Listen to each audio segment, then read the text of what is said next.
खुदा बाप आज तरह पवित्र आत्मा इन लोगों की जिंदगी में बड़े और अजीब और अचंभे कार्य करें।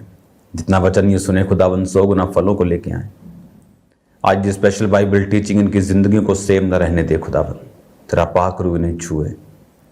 तेरे वचन के द्वारा ये हीलिंग, तेरे वचन के द्वारा ये डिलीवरेंस को, तेरे वचन के द्वारा आज सत्यानाश के गड्ढों में से ये बाहर आए, यीशु मसीह के पवित्र नाम में, आमीन। हालेलुया।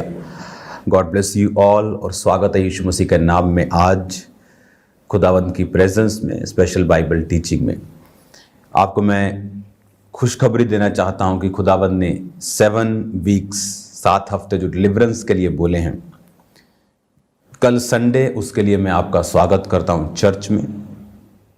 आपको बड़े ध्यान से अब वचन सुनना होगा और अब जो परमेश्वर का आत्मा जो हमारे बीच में करने जा रहा है, आपको उन चीज़ों को बड़े ध्यान से समझना होगा।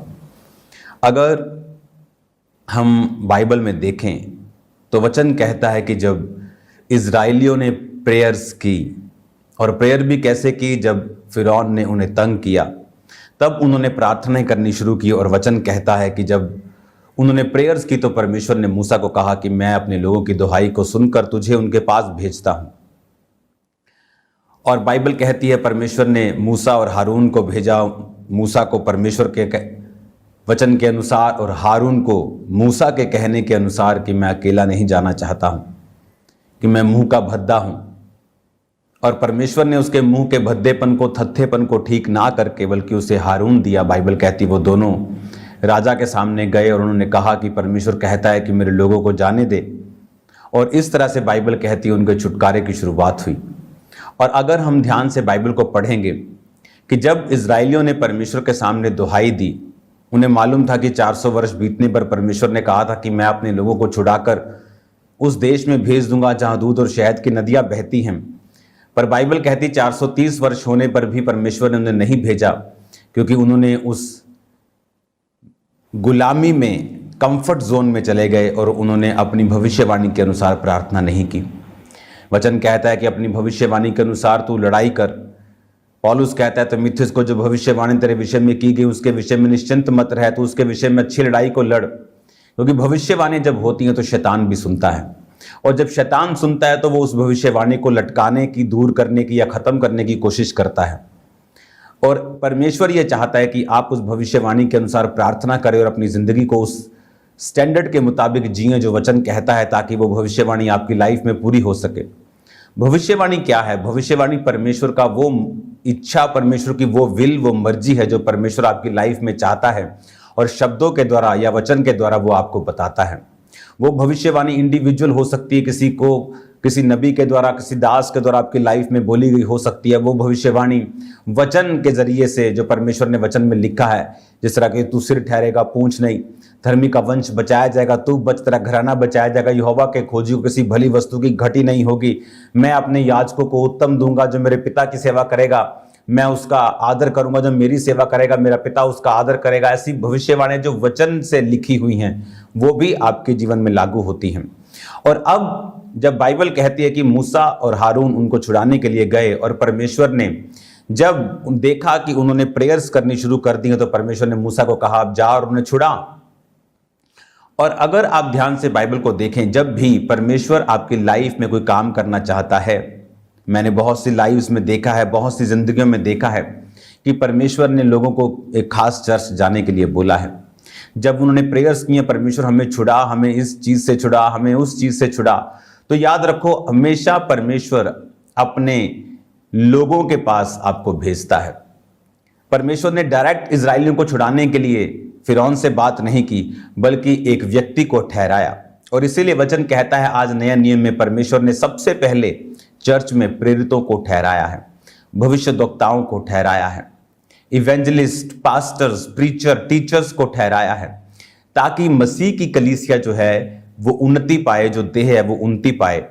और आज अगर परमेश्वर का आत्मा हमारे बीच में है और वो काम करता है, तो लोग बोलते हैं कि चर्च जाने की क्या जरूरत है, उसको घर में बैठ के पुकारो, वो अपना आत्मा नाप नाप के नहीं देता। तो उसी की आत्मा ने यह वचन लिखा है कि परमेश्वर ने चर्च में प्रेरितों को ठहराया है, क्या काम करते थे प्रेरित? वो डॉक्ट्रिन्स को इस्टेब्लिश करते थे, वो कुरीतियों को बताते थे। जैसे आजकल एक कुरीति नहीं चल रही है कि अगर आप को किसी वर्शिपर का सॉन्ग गाना हो तो आपको वो बोलते हैं कि मेरा नाम नीचे मेंशन करो। कितनी बड़ी ये कुरीति है, कितना बड़ा ये पाप है कि एक सॉन्ग अगर किसी चर्च में गाया जाए तो वो सॉन्ग से आपको बरकत मिलती है अगर आपने वो गाया है, अगर दूसरा कोई उसे गाता है, और पब्लिक जो जनता है, जो विश्वासी हैं, वो उससे आशीष पाते हैं। नॉन बिलीवर जनता वो भी आशीष पाती है। इसलिए मैंने कहा जो अंकुर नरोला मिनिस्ट्रीज के ऑफिशियल सॉन्ग हैं उसे हमें पूछने की जरूरत नहीं, आप उसे गाओ।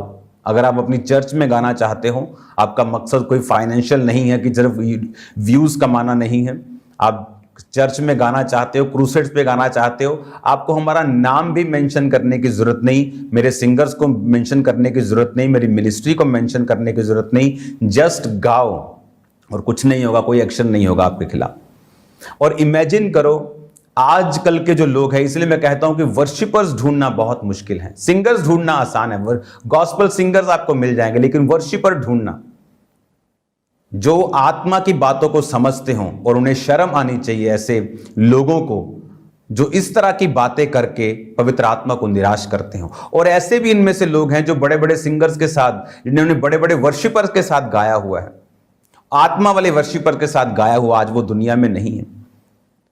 क्यों? क्योंकि आज पवित्र आत्मा की बात को लोग सुनना नहीं चाहते। उन्हें मालूम नहीं कि परमेश्वर ने कलीसिया में किन लोगों को ठहराया है। उन नबियों दासों का वो उनको मालूम नहीं कि उनका जो स्थान है कलीसिया में क्या है। अगर आप बाइबल ध्यान से पढ़ें, आने वाले समय में ये संडे से मैं आपको बताऊंगा कि 7 संडेज, 7 हफ्ते, अगले थर्सडे से और इस संडे से मैं आपको बताऊंगा 7 थर्सडे और 7 संडे डिलीवरेंस के होंगे, छुटकारे के होंगे। और परमेश्वर ने मुझसे कहा है आप लोग जबरदस्त रीति का छुटकारा पाओगे यीशु मसीह के नाम में। आपको जस्ट इन 7 हफ्तों में चर्च मिस नहीं करना और ऑयल की बोतल के साथ आपको आना है ताकि वो आप मसाओ। मैं भी आपको ऑयल देता हूं फ्री, दूंगा भी, डबल दूंगा, ट्रिपल दूंगा, डोंट वरी, लेकिन उस ऑयल की बोतल के साथ आपको आना है ताकि वो मसा जो है, वो अनॉइंटिंग, वो ऑयल पे लगातार ठहरी रहे और वो आपकी लाइफ में हथियार की तरह काम करे। हालेलुया। आने वाले समय में, आने वाले 7 संडे और थर्सडे में अलग अलग टॉपिक के ऊपर प्रीच होगा। संडे एक टॉपिक के ऊपर प्रीच होगा, थर्सडे एक टॉपिक के ऊपर प्रीच होगा, उसी टॉपिक पे प्रीच होगा और टीच होगा, और उसके बाद उसी टॉपिक के लिए डिलीवरेंस होगी। अगर कर्जे के लिए प्रचार हो रहा है तो कर्जे के विषय में कैसे बाहर आना है, प्रीचिंग होगी, टीचिंग होगी। उसके बाद आपको मसा किया जाएगा, ले हैंड किया जाएगा और डिलीवर किया जाएगा। और एक नंबर मैं आपको लॉन्च करूंगा, टेस्टिमनीज नंबर, और आप हैरान होंगे आप, इन 7 हफ्तों में हजारों, सैकड़ों टेस्टिमनीज हम सुनने के लिए जा रहे हैं। तो कल संडे के लिए आपको तैयार रहना है, क्योंकि परमेश्वर का आत्मा अजीब, अचंभे और बड़े काम करने के लिए जा रहा है। आपने इमेजिन नहीं किया होगा जो आपकी लाइफ में होने वाला है अगर आप फॉलो करना स्टार्ट कर दें, जो मैं आपको प्रोफेटिकली बता रहा हूं, जो परमेश्वर का आत्मा करने जा रहा है।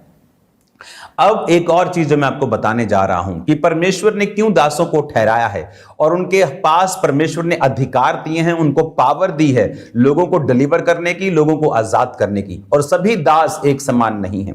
अगर आप निर्गमन की पुस्तक पढ़े, जब परमेश्वर ने अलग अलग तरह की महामारियों से मिस्र को ग्रसित किया, तो बाइबल कहती है कि जब आप निर्गमन उसकी 7 बाब से लेकर आप लगातार 10 बाब तक पढ़ते हैं, मेंढकों की जैसे हम महामारी 8 बाब में पढ़ते हैं, तो बाइबल कहती है कि फिर 8 की 5 में यहोवा ने मूसा को आज्ञा दी, हारून से कह दे नदियों, नहरों, झीलों के ऊपर लाठी के साथ अपना हाथ बढ़ाकर मेंढकों को मिस्र देश पर चढ़ा ले आए। परमेश्वर ने मूसा को कहा हारून से कह दे नदियों पर अपना लाठी बढ़ा, हाथ बढ़ा, तो लिखा कि बहुत से मेंढक आ गए।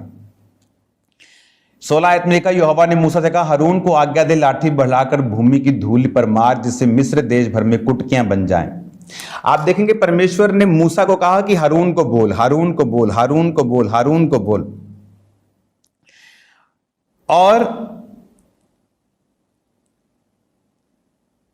अब अगर आप निर्गमन 10 बाब को पढ़ेंगे और 9 बाब की 13 आयत को पढ़ेंगे। इससे पहले अगर आप पढ़ेंगे, वो घरेलू पशुओं की महामारी हो, वो दूसरी डांसों की, कुटकियों की, मेंढकों की हो, हारून काम करता रहा। लेकिन अब परमेश्वर ने उसका लेवल सजा का बढ़ा दिया, मिरेकल्स का जो पावर थी वो बढ़ा दी। अब परमेश्वर ने कहा कि ओलों की महामारी होगी, कि ओले बरसेंगे। तब यहोवा ने मूसा से कहा, सवेरे उठकर फिरौन के सामने खड़ा हो और बोल कि यहोवा इस प्रकार कहता है कि मेरे प्रजा के लोगों को जाने दे कि वे मेरी उपासना करें, नहीं तो अब मैं तेरे कर्मचारियों, तुझ पर, तेरी प्रजा पर सब प्रकार की विपत्तियां डालूंगा। तू जान ले कि सारी पृथ्वी के ऊपर मेरे तुल्य कोई नहीं। हालेलुया। अब 22 आयत में लिखा, तब यहोवा ने मूसा से कहा, अपना हाथ आकाश की ओर बढ़ा। ये ओलों की महामारी, मैंने जब इसकी स्टडी की तो ये महामारी थी जहां पर परमेश्वर ने हारून को बोलना बंद कर दिया, क्योंकि ये उसके बस के बाहर था। एक मिरेकल था, हारून मूसा भी करते थे, लाठी सांप बन गई, उठाया लाठी बन गई, और जादूगर भी करते थे। पानी लहू बन गया, पानी जादूगर ने भी लहू बना दिया। फिर एक समय आया कि जादूगर उसकी बराबरी करना बंद कर गए, उनसे नहीं हुआ। फिर एक समय आया जब परमेश्वर ने उस लेवल को बढ़ा दिया। आप जानते हैं परमेश्वर ने ऐसा क्यों किया? अगर परमेश्वर डायरेक्ट आकर बोलता कि फिरौन मेरे लोगों को जाने दे, नहीं तो तेरे पहलोठे मर जाएंगे। लास्ट मिरेकल्स कौन सा था? पहलोठे मरने का। मैं जानता हूं अगर परमेश्वर डायरेक्ट आकर उनसे पहला मिरेकल कर देता, पहलोठे मरने का, इजरायली हजारों और लाखों की गिनती में मारे जाते, क्योंकि उनको विश्वास नहीं होता कि ऐसा कुछ हो सकता है। वो भी घर के बाहर रहते, कोई लहू ना लगाता, कोई अनगैली कर लेता और सब मर जाते, बहुत से मर जाते। लेकिन परमेश्वर ने मिरेकल्स के बाद मिरेकल्स के बाद मिरेकल्स दिखाए और फिरौन को और उसकी प्रजा को ठट्ठों में उड़ाया, और इजरायलियों के अंदर एक कॉन्फिडेंस पैदा कर दिया कि जो मूसा कहेगा, हारून कहेगा, वो होगा। इनसे परमेश्वर बात कर रहा है। हालेलुया। और अब एक समय आया जब परमेश्वर हारून मूसा को बोलता है, हारून से कह मेंढक आ जाए, हारून से कह कुटकियां बन जाए, डांस आ जाए। और अब उसके लेवल से बाहर चला गया काम। परमेश्वर ने कहा, मूसा अब तू हाथ बढ़ा कि ओले बरसे। नेचर के ऊपर मूसा का कंट्रोल था। यह एक बड़ा मिरेकल है। जीसस क्राइस्ट के पास यह मिरेकल था, नेचर के ऊपर कंट्रोल करना, बारिश को कंट्रोल करना, बादलों को कंट्रोल करना। हजारों बार अपनी मिनिस्ट्री में हमने देखा है ये मिरेकल्स। और कंट्रोल करना पावर के साथ, परमेश्वर की अनॉइंटिंग के साथ। और बाइबल कहती है कि अब जो मिरेकल्स का लेवल जब बढ़ गया, परमेश्वर ने मूसा को बोला, टिड्डियों की महामारी मूसा को, घोर अंधकार की महामारी मूसा को, पहलोठों की महामारी परमेश्वर ने मूसा को कहा। समुद्र पर जब 2 भाग करना था, परमेश्वर ने मूसा को कहा। जब वो जा रहे थे और पानी कड़वा हो गया, परमेश्वर ने मूसा से बात की कि पौधा पानी में डाल दे और पानी मीठा हो जाएगा। हालेलुया। परमेश्वर ने मूसा से फिर बात की, और क्योंकि वो जो पावरफुल काम थे, एक अनॉइंटिंग, हर एक का लेवल अलग है। हर एक व्यक्ति दूसरे जैसा, हर एक दास दूसरे जैसा नहीं है। मूसा का लेवल अलग था, हारून का लेवल अलग था। और जो व्यक्ति इन चीजों को नहीं समझते हैं, वो नहीं समझते लेवल की बातों को, वही हमेशा अंधेरे में रहते हैं। बहुत से लोग मैंने देखा है मिनिस्ट्री में जो बोलते हैं पास्टर्स को कि खामरा चर्च में जाओ तुम हील हो जाओगे, और लोग आए और हील हो गए। बाइबल कहती है जब यूहन्ना के चेलों ने यीशु मसीह को देखा और यूहन्ना को बोलते देखा कि जगत का मेमना है, तो बाइबल कहती यूहन्ना के चेलों को यूहन्ना ने कहा जाओ और उसको फॉलो करो। बाइबल कहती वो जीसस को फॉलो करने लगे। यूहन्ना को मालूम था उसकी सेवकाई अब ये लेवल है उसका, अगला लेवल जीसस क्राइस्ट का है। हालेलुया। ये रियल हम्बलनेस है।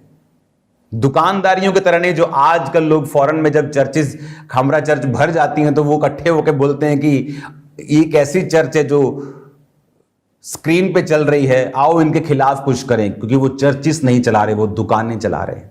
अगर चर्चेस चला रहे होते, अगर मैं चर्च चला रहा हूं, तो मेरे पास लोग आके बोलते थे कि देखो आपके पास एक चर्च खुल गया, वो क्या। मैंने कहा जो खुदा ने मुझे दिया है वो मुझसे कोई छीन नहीं सकता। और लोगों ने देखा इस चर्च को 100 गुना बढ़ते हुए, और मुझे देखा ना परवाह करते हुए और कहीं अधिक फलवंत होते हुए। तब चर्च में कोई ओवरफ्लो सेक्शंस नहीं लगते थे। आज चर्च में 1400 टेंट लगते हैं। मैं 50,000 चेयर सिर्फ साइड पे जो लगती है उसे और ऐड कर रहा हूं चर्च में। कैसे पॉसिबल है? जब आप ये समझते हैं कि ये दुकानदारी नहीं है, कि मेरी रूह उधर चली गई, ये कोई बिजनेस नहीं है। अगर आपके लोग सेटिस्फाइड हैं, अगर आपके लोग, आप उनको अच्छी खुराक दे रहे हैं, वो क्यों जाएंगे? ये आपके ऊपर एक कलंक है कि इसका मतलब आप लोग जिम्मेवारी से भाग रहे हैं। क्योंकि रूहों को जब ब्लेसिंग मिलती है वो वहां जाते हैं। और अगर हमने इसको बिजनेस बना के रखा है तो हम चिंता करेंगे, ओ मेरा एक बंदा उधर चला गया, ओ 2 बंदे उधर से आगे, वाओ। लेकिन जो रियल मैन ऑफ गॉड है वो इस बातों की परवाह नहीं करता। कौन आ रहा है कौन जा रहा है उसे नहीं पता। उसे ये मालूम है खुदा ने एक बड़े मकसद के लिए उसे चुना है, लोगों को डिलीवर करना, लोगों को आजाद करना और लोगों को उसे फॉलो करना है। आमीन। 7 हफ्ते कल से शुरू हो जाएंगे और मैं आपको बता रहा हूं, कल एक इंट्रोडक्शन मैं आपको डिलीवरेंस के विषय में दूंगा और कल से डिलीवरेंस स्टार्ट करूंगा और उसके बाद 7 वीक्स हम गिनेंगे थर्सडे से। और मैं आपको बता रहा हूं खुदावंद बड़े काम आपकी लाइफ में करने जा रहा है।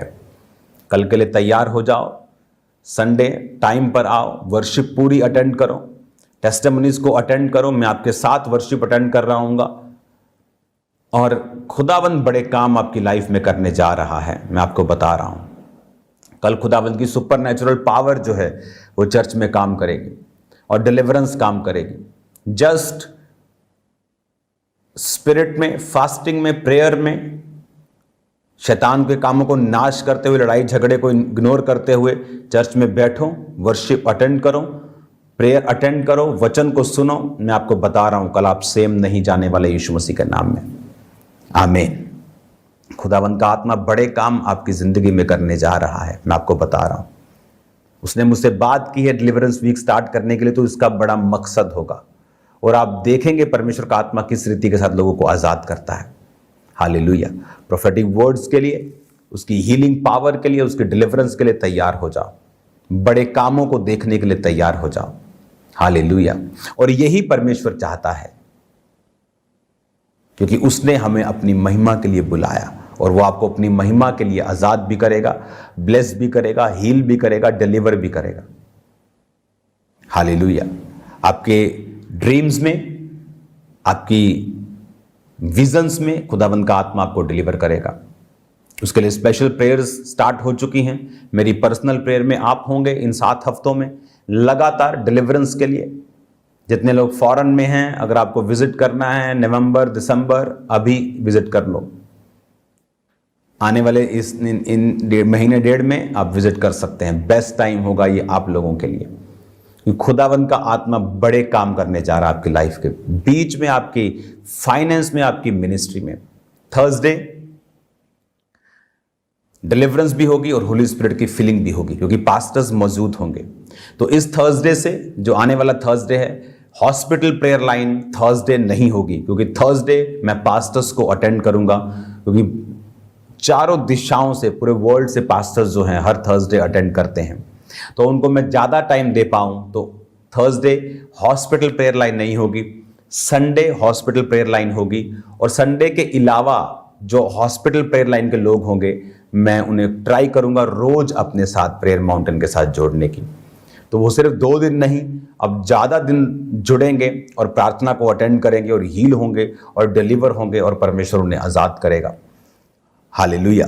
तो तैयार हो जाओ पास्टर्स सभी। थर्सडे आपका दिन होगा यीशु मसीह के नाम में। अपनी सेवकाई आप संडे करके थर्सडे आप अटेंड कर सकते हैं और खुदावंद का आत्मा आपको हीलिंग और आपको डिलीवरेंस और आपको पावर के साथ भर के वापस भेजेगा। तो आप इनवाइटेड है थर्सडे, अगले 7 संडे 7 थर्सडे के लिए, और आप सेम नहीं होंगे यीशु मसीह के सामर्थी नाम में। God bless you all. मैं खुदावंद के हाथों में आपको सौंपता हूं और याद रखो एक चीज, निर्गमन 15 उसके 2 आयत में लिखा, यहोवा मेरा बल और मेरे भजन का विषय है, वही मेरा उद्धार भी ठहरा, वही मेरा परमेश्वर है, मैं उसकी स्तुति करूंगा, मैं उसके लिए निवास स्थान बनाऊंगा। ये बाइबल कहती परमेश्वर ने उनको छुड़ाया, डिलीवरेंस दी। उन्होंने कहा मैं परमेश्वर का निवास स्थान जो है वो बनाऊंगा। परमेश्वर का निवास स्थान में रहना, उसको बनाना, उसमें आना, ये एक विश्वासी का काम है। हालेलुया। ऑनलाइन मीटिंग उनके लिए है जो आइसलैंड में बैठे हैं, जहाँ कोई चर्च नहीं, जब वो बर्फ में बैठे हैं -30 डिग्री में, फौज में बैठे हैं किसी सियाचिन ग्लेशियर के पास। ये उन लोगों के लिए है। उन लोगों के लिए, आलसियों के लिए ऑनलाइन मीटिंग बिल्कुल नहीं। और खुदावन आपको ब्लेस नहीं करेगा, मैं आपको सच कह रहा हूं।